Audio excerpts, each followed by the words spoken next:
Iba pang Pinoy Olympians ng Paris 2024, binigyan rin ng pagkilala at cash incentives ng Pangulo.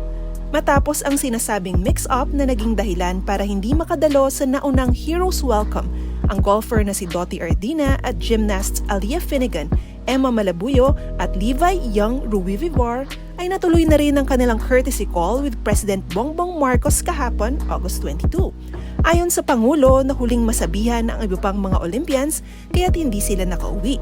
Ngunit bilang pagkilala sa parehong hirap na kanilang ibinigay sa Olympics, ay nagdaos ng pangalawang reception para sa kanila. Isama rin natin dun sa lahat ng mga pagtanggap sa ating mga Olympian na ating ginawa. Sayang na hindi nila nakubitan yung parada.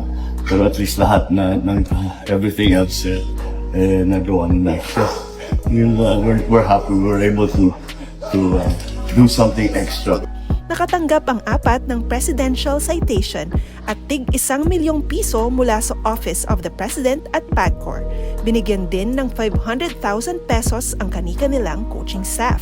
Hindi man nakadalong muli si golfer Bianca Pagdanganan na kasalukuyang nasa Amerika para sa training, ay tinanggap ng kanyang representative ang parehong insentibo.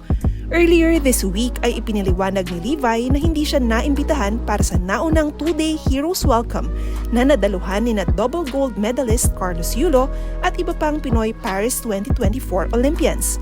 Kabilang dito ang isang parade noong August 14. Sabi ni Levi, siya ay nasaktan nang mamiss ang kanyang itinuturing na once-in-a-lifetime opportunity na makiselebrate kasama ang mga kapwa niya Olympians at makishare sa kasiyahan ng bansa. Ginusto ring makapunta ni Alia at Emma, ngunit hindi rin sila nasabihan. Sa kabila ng lahat ng ito ay binahagi ni Levi at Alia ang kanilang kagustuhang patuloy na irepresenta ang Pilipinas sa susunod nilang mga kompetisyon. Moving forward, anong klaseng suporta ang dapat makuha ng ating mga atleta? Let us know in the comments below. For more stories, visit onesports.ph.